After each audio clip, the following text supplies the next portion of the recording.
estar meditando hoy en el libro de Proverbios, en el verso que nos atañe en este día. Antes vamos a estar orando a nuestro Dios. Les invito ahí en el lugar donde se encuentren a que podamos dirigirnos a nuestro buen Señor. Señor y Padre, en esta hora nos acercamos ante tu presencia para darte gracias por este día que tú nos has regalado por tu sola gracia. Señor, te agradecemos por toda la misericordia que hemos visto en este día. Gracias, oh Dios, porque aún sin merecerlo, Dios, tu providencia y tu gracia nos han favorecido. Te pido que en este día igualmente, Dios, dirijas nuestros pasos hacia un correcto entendimiento de tu palabra, Señor. Permítenos recibir edificación de ella, consolación y exhortación, oh Dios. Permítenos también, Dios, disertar en los tesoros eternos ahí escritos, Dios. En el nombre de Jesús te doy gracias por la vida de mis hermanos. Amén. Yo le pido por favor que me acompañe al libro de Proverbios, en el capítulo 10, versículo 4. Dice la escritura en Proverbios 10:4. La mano negligente empobrece, mas la mano de los diligentes enriquece. Como ya sabemos, el libro de los Proverbios fue escrito por Salomón durante su reinado alrededor del siglo IX a.C. Como sabemos, es una recopilación de dichos y refranes de su autoría, producto de la gran sabiduría que el Señor le concedió tener. Recordemos que el proverbista inicia su colección de dichos declarando que el principio de la sabiduría es el temor del Señor. Y en base a esta óptica es que pasa a disertar en cuanto a las diversas etapas de la vida del hombre, para así de alguna manera llenarlas a un correcto conocimiento del Señor. De su propósito tiene el libro de reconocer la sabiduría en cada etapa de nuestra vida, de vivir de una manera justa, prudente y sabia, pero sobre todo una vida bien. El verso que hemos tenido tiene la intención de presentar la aplicación de la sabiduría en lo referente al aspecto del hombre como ser que está llamado a trabajar y a producir bienestar por medio de este, obviamente dentro de los límites que le son impuestos desde la providencia. Es imposible que una faceta tan importante como la del hombre pudiese ser excluida de alguna manera por los dichos de la sabiduría. Recordemos que en cierta forma la sabiduría encarnada es la voz de Cristo. Y obviamente Cristo, al ser el Señor de toda nuestra vida, tiene todo el sentido del mundo, que ninguna área quede excluida.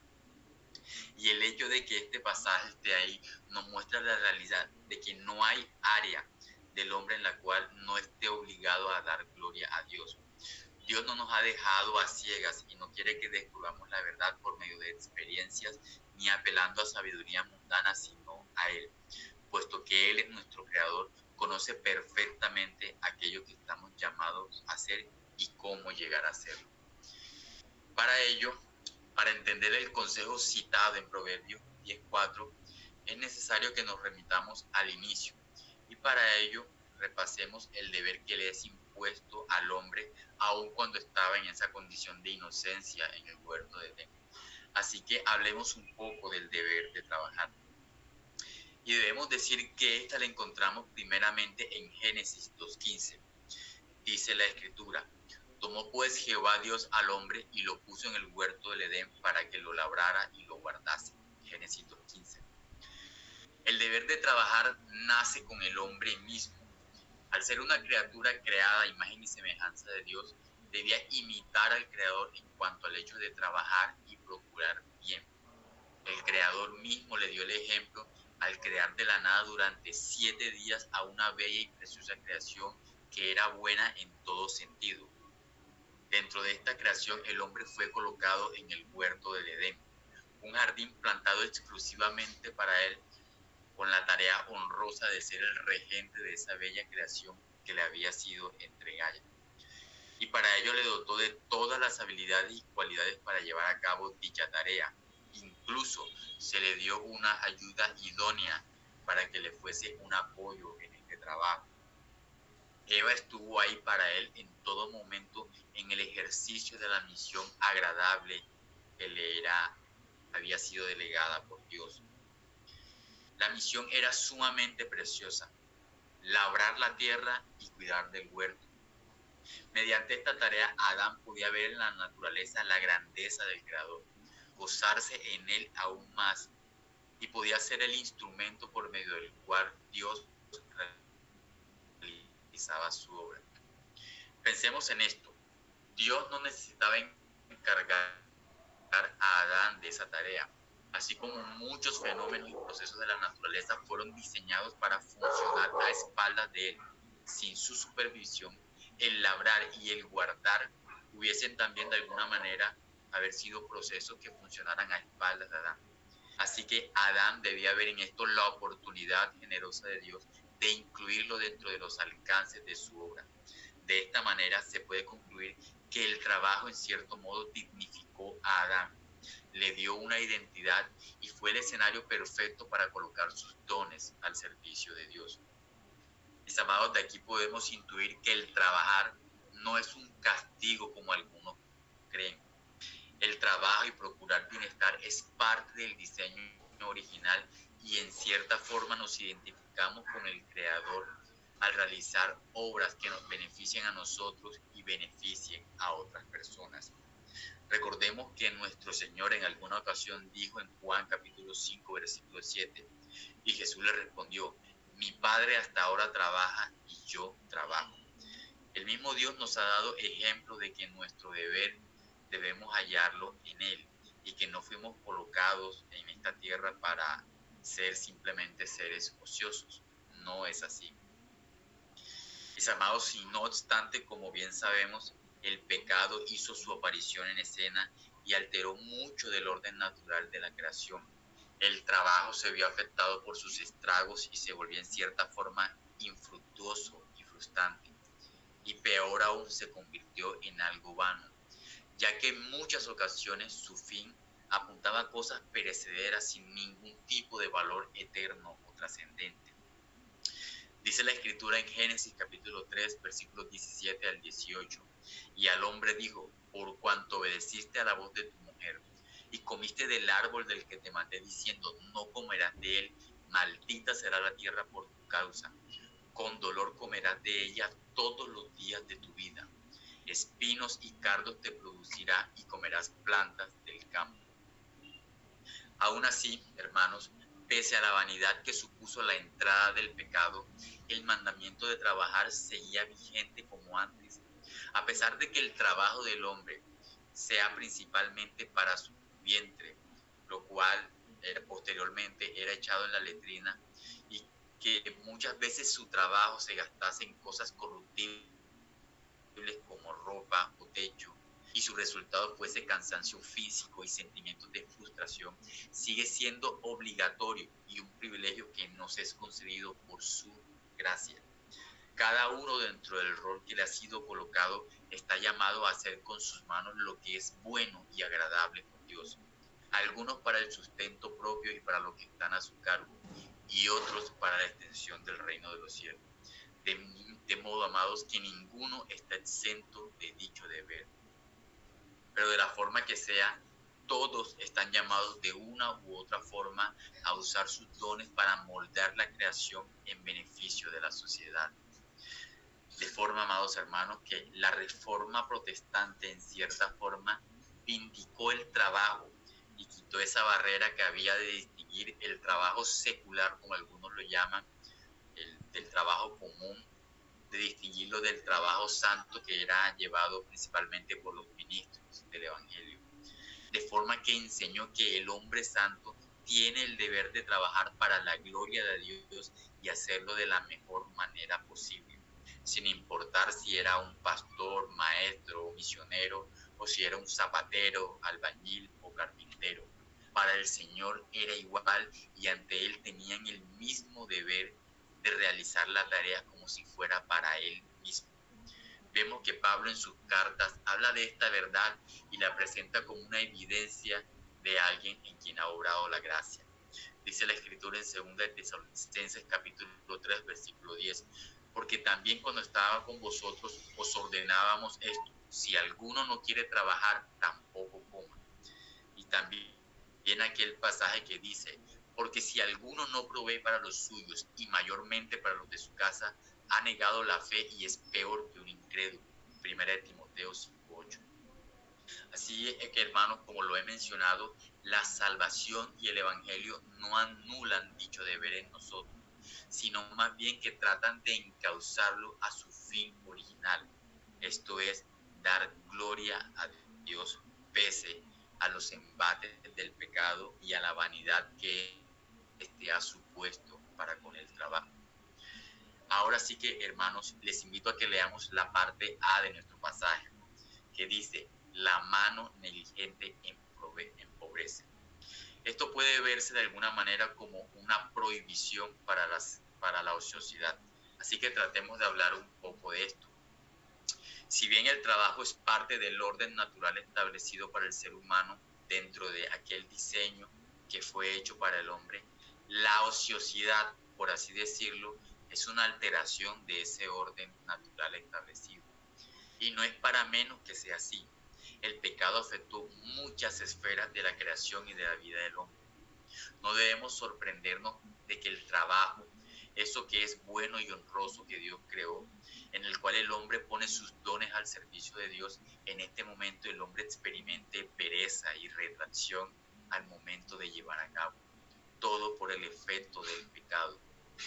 Si el hombre, al ser productivo y generar bienestar para sí mismo y para otros, se ajusta al diseño original y se identifica como ser creado a su imagen y semejanza, al no hacerlo degrada la imagen de Dios en él y produce miseria y caos tanto para sí mismo como para los otros.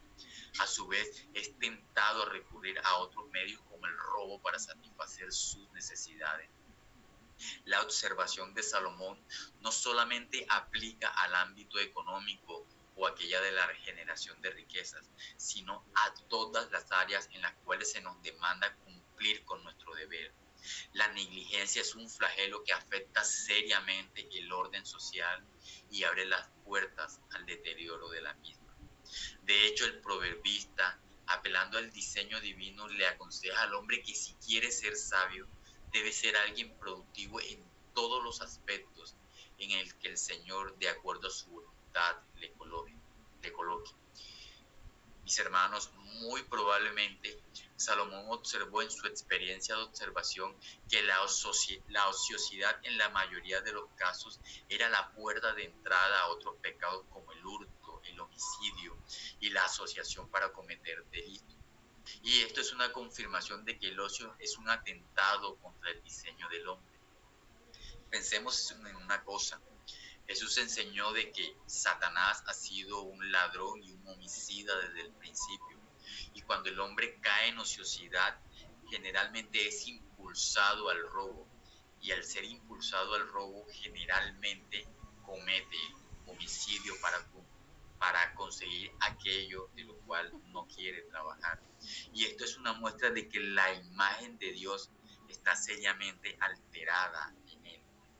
De hecho, la sociedad coloquialmente dice, la mente desocupada es el taller del diablo, para explicar este fenómeno de que en las personas ociosas en la vida son más vulnerables a caer en malos pasos y prácticas censurables. Mis amados, ser ociosos no es simplemente condenarse a ver cómo las riquezas personales y familiares disminuyen, sino un pecado grave que debemos tratar como personas que intentamos agradar a Dios en todos los aspectos. Un hombre, un varón que no provee para los de su casa está por fuera de los límites de la Escritura. Una mujer que no cumple con su deber en el hogar igualmente está por fuera del deber que le manda las Escrituras. Unos hijos que no son buenos estudiantes, que no obedecen a sus padres, que no cumplen con sus deberes como hijos, igualmente están por fuera de las Escrituras, ya que la Biblia nos llama a actuar dentro de los límites que nos son impuestos. Sin embargo, el Evangelio restaura el propósito inicial del hombre en cuanto a este aspecto. Aunque toda su vida haya estado alejado de él, la Biblia lo llama una y otra vez a reencaminarse hacia ese propósito. Dice el apóstol Pablo en la carta a los Efesios: el que robaba ya no robe más, sino más bien trabaje haciendo con sus manos algo útil para que tenga que compartir con el que padece necesidad. Efesios 4:8.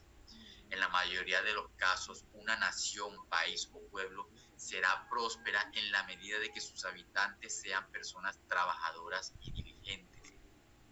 Será pobre en la medida de que no cumplan con su deber de ser productivos y debido a esto sean inducidos al robo y a la delincuencia.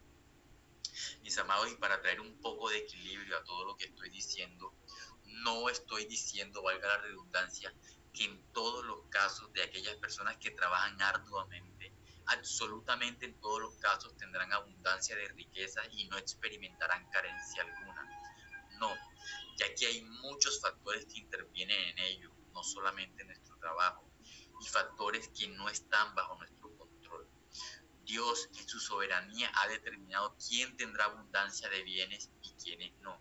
De hecho, el mismo Salomón diría en el libro de Eclesiastés: me volví y vi debajo del cielo que ni es de los ligeros la carrera, ni la guerra de los fuertes, ni aun de los sabios el pan, ni de los prudentes la riqueza, ni de los elocuentes el favor, sino que tiempo y ocasión acontecen a todos. Eclesiastés 9:11.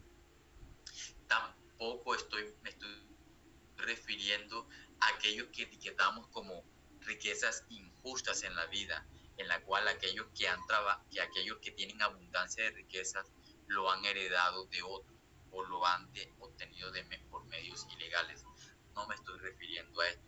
Lo que quiero decir es que nuestra diligencia sí puede influir positivamente en el bienestar del cual disfrutemos nosotros y de los que están a nuestro cargo, ya que la diligencia es uno de los medios establecidos para que Dios nos bendiga de acuerdo a su buena voluntad. Por lo tanto, veamos en la ociosidad algo de lo cual es muy fácil caer como seres humanos. Es muy fácil retraernos de nuestro deber y algo de lo cual debemos cuidarnos. Y más aún, es algo que no es compatible con el carácter de Dios y es algo que está en contra de su diseño para con nosotros. Finalmente, amados hermanos, veamos ese Dios que prospera el trabajo honesto. En la parte B de nuestro pasaje se puede leer esta realidad. Dios ha determinado los medios y las formas para que el trabajo pueda ser desempeñado. Recordemos que Dios da semilla al que siembra y pan al que come, según de Corintios capítulo 9, versículo 3. Y también que el obrero es digno de su salario. Dios ha diseñado ese sistema para que el hombre obtenga su sustento. De hecho, el trabajo en esencia es eso mismo. Es ese medio establecido para que el hombre reciba de parte de Dios su provisión para el diario vivir. Y esto no nos hace ser autosuficientes de Él, sino más bien dependientes de su decreto. Recordemos que si Jehová no edificare la casa, en vano trabajan los que la edifican. Si Jehová no guardare la ciudad, en vano vela la guardia. Salmo 127, versículo 1.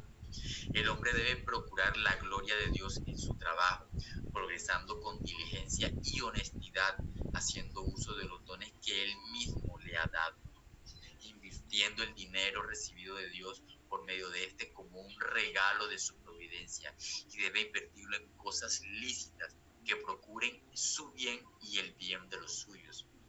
Mis amados, la regeneración debe restaurar nuestras convicciones frente a lo que el trabajo significa. No estamos hablando de un castigo que nos quedó del pecado de Adán. No. Debemos adoptar una perspectiva de acuerdo a la Escritura, de acuerdo a lo que Dios piensa de este. De hecho, el consejo del apóstol Pablo sigue aún vigente para con nosotros, que debemos transformarnos por medio de la renovación de nuestro entendimiento para que comprobemos la buena voluntad de Dios agradable y perfecta. Este consejo sigue vigente para nosotros y es muy útil en aquella tarea de vislumbrar lo que el trabajo significa para nosotros. Aunque muchas veces trabajamos en cosas que a la postre son perecederas, debemos recordar en todo momento que ante todo es un mandato de Dios del cual todos debemos participar, y que también en cierta manera el pecado no ha sido destruido y que aún existe, y que tratará por todos los medios de volver vano todo aquello que se realice debajo del sol. Mis amados, debemos acudir al Señor en todo momento cuando nos enfrentemos al dilema del sí, pero todavía no.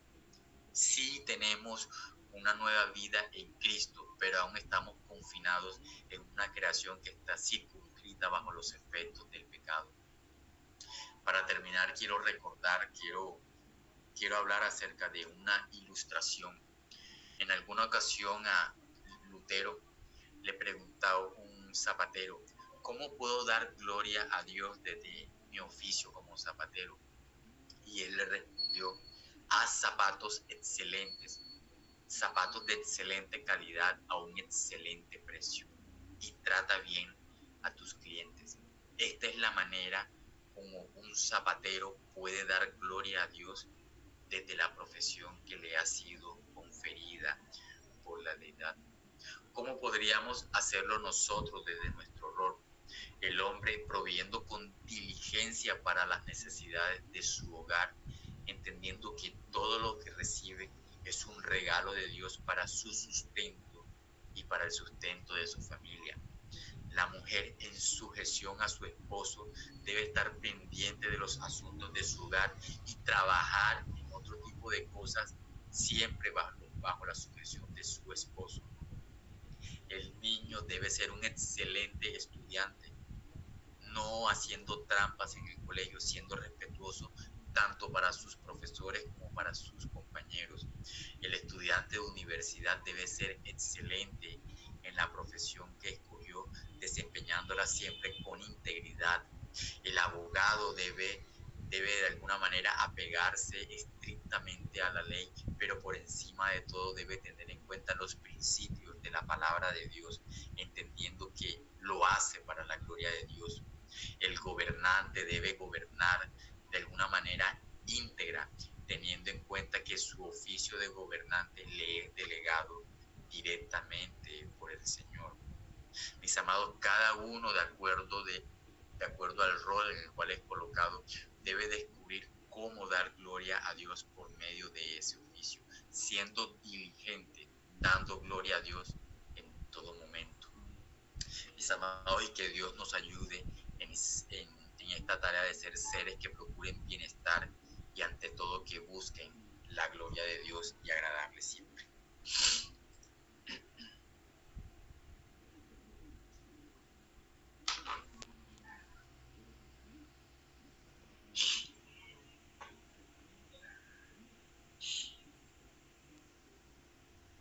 Bueno, no sé si alguno quiera aportar algo al respecto, no sé si deseen decir algo o terminamos en oración.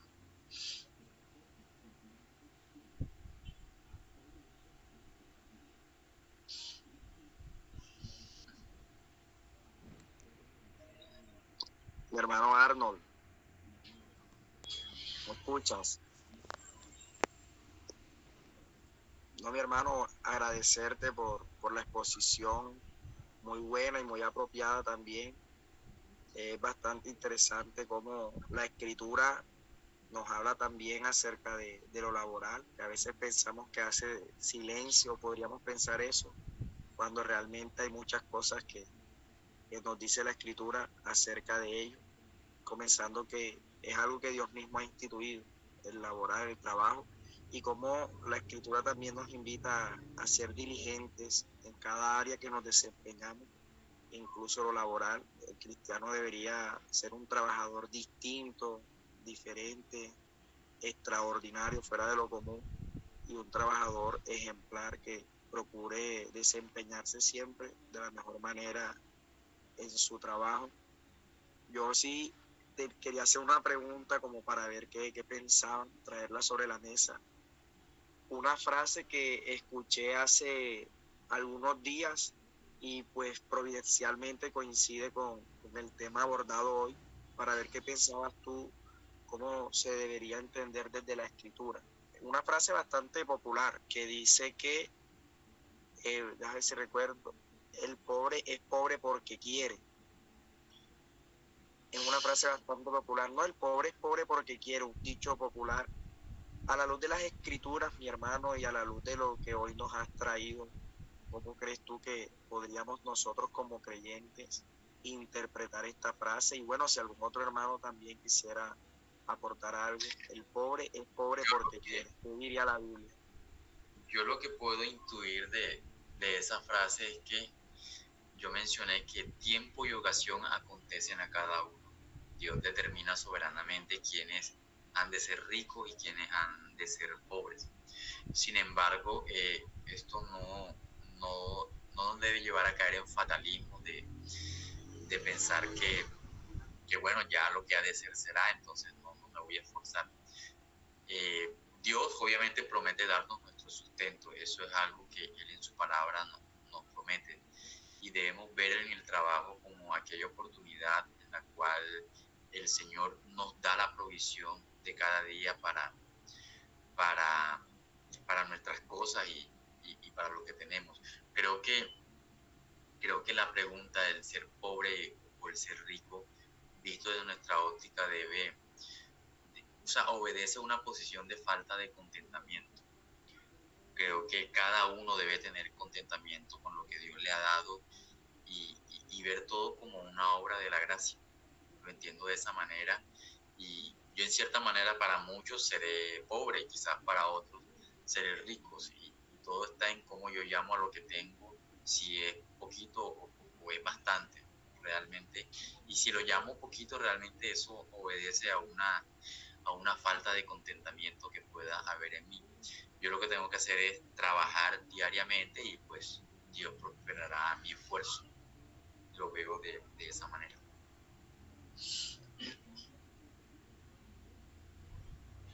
Adelante, hermano. A ver, tú mencionabas algo de que de la diligencia, o sea, de que debemos ser también diligentes, y pues con esto también el Señor pues nos prosperará.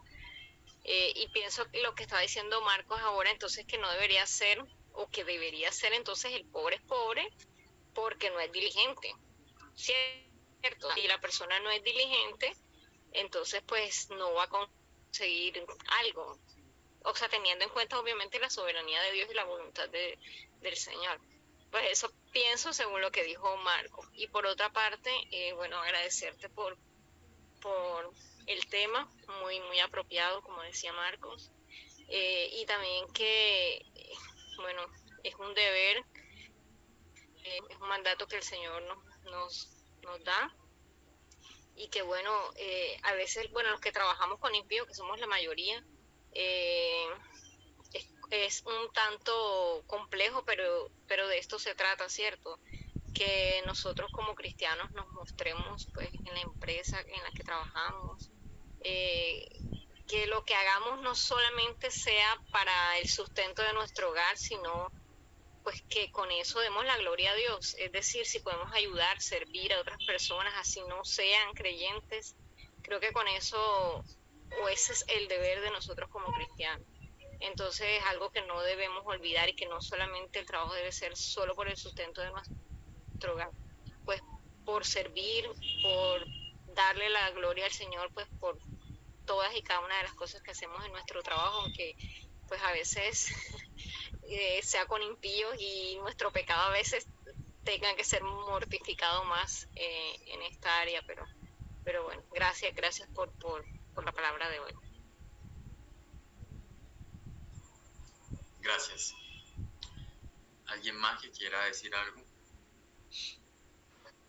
Muy bien, excelente la interpretación que le diste, y de hecho me gustó mucho la forma como explicabas lo del trabajo, pues que normalmente pues en nuestro contexto diario la invitación es a que el trabajo es malo, a que el trabajo es, mejor dicho, algo que más que uno gustar de él, lo que hace es como cogerle fastidio y cosas así por las diferentes cosas que puedan pasar, y por los comentarios que se escuchan obviamente alrededor, que gente que viene con problemas de su casa, entonces vienen a pagar la rabia acá en el trabajo, y cosas así, pero realmente la visión bíblica es aquella que las personas, pues los que trabajamos, debemos mirar el trabajo con todo el agrado del mundo. Y un poco ligado a eso, el tema también de lo que hagamos, pues en mi caso por lo menos a mí me gusta en lo que yo trabajo y por eso quizás disfruto lo que hago, me gusta lo que hago. Como también es entendible de personas que le tocó hacer una función, una labor, porque no se preparó X o Y cosa y le coge como ese fastidio, pero sin el entendimiento bíblico de que nosotros realmente debemos disfrutar y pues ser agradecidos con nuestra labor. Entonces esa interpretación y ese enfoque que le diste al trabajo me pareció muy interesante. De hecho, nunca lo había visto de esa forma. Gracias, Sergio. Bueno, hermanos, si no hay más que decir, vamos a estar orando.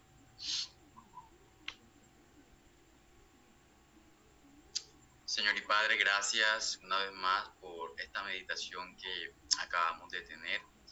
Gracias por la vida de mis hermanos. Gracias porque has dispuesto nuestros corazones para conectarnos por medio de este medio y poder compartir tu palabra. Gracias, oh Dios, porque nos has edificado por medio de tu bendita y santa palabra. Por ella, Dios, participamos de este medio de gracia que has establecido para tu pueblo. Te pido, Señor, que esta palabra no solamente quede en nuestros oídos, sino que pueda bajar hasta nuestro corazón, que ella pueda dirigirnos en el día a día, Señor, principalmente en nuestros empleos, entendiendo, Dios, que aunque nuestro oficio es perecedero, trabajamos principalmente para cosas que perecen. Dios, que podamos entender de que es un mandamiento tuyo y que lo hacemos para tu gloria. Oh Dios, que es el medio por medio del cual tú nos das nuestro sustento que proviene de ti, oh Dios, que tú nos das la fuerza día a día para cumplir con nuestros deberes, sea en la universidad, sea en la escuela, sea en el hogar, sea en cualquier área que tú nos coloques, Señor. Ahí debemos hacerlo para tu gloria, que podamos entenderlo en cada momento, oh Dios. Ayúdanos, Señor, a ser empleados honestos, ejemplares, irreprensibles, Dios, que de esta manera, Dios, reflejemos a Jesucristo en nuestra vida, oh Dios. Te doy muchas gracias en el nombre de Jesús. Amén. Bueno, mis amados, gracias por conectarse. Gracias por todo y los dejo con el moderador Sergio. Amén, mi hermano. Dale neche ahí para referirte a la ofrenda. Arrepiéntase, hermano. Pero mi hermanazo, gracias una vez más, muchísimas gracias por tu guía en esta noche de meditación. Saludos a todos. Bueno, amados, bendiciones, saludos. Bendiciones, buenas noches. Buenas noches, pórtense bien. Mi hermano, ¿y a quién Sergio le toca la otra semana? No, mi hermano, la otra semana no podría yo, así que le toca a usted. Oiga. La otra semana me toca de tarde y ya no sé cómo voy a estar ese día y entonces no sé a qué Marco Junior Bonet le tocaría. Pero que se conecte, hermano, yo cree el link. No se preocupe, haré lo posible. Sea diligente, yo, sea diligente. No se preocupe. Sí, el otro martes ya entonces el otro sí lo cogería yo entonces y así sucesivamente. Listo. Y ya sabes, pórtese bien, oigo. Igualmente, ¿verdad? Bendición. Saludos, Arno, gracias por la reflexión. Chaito, bendiciones. Chao, gracias.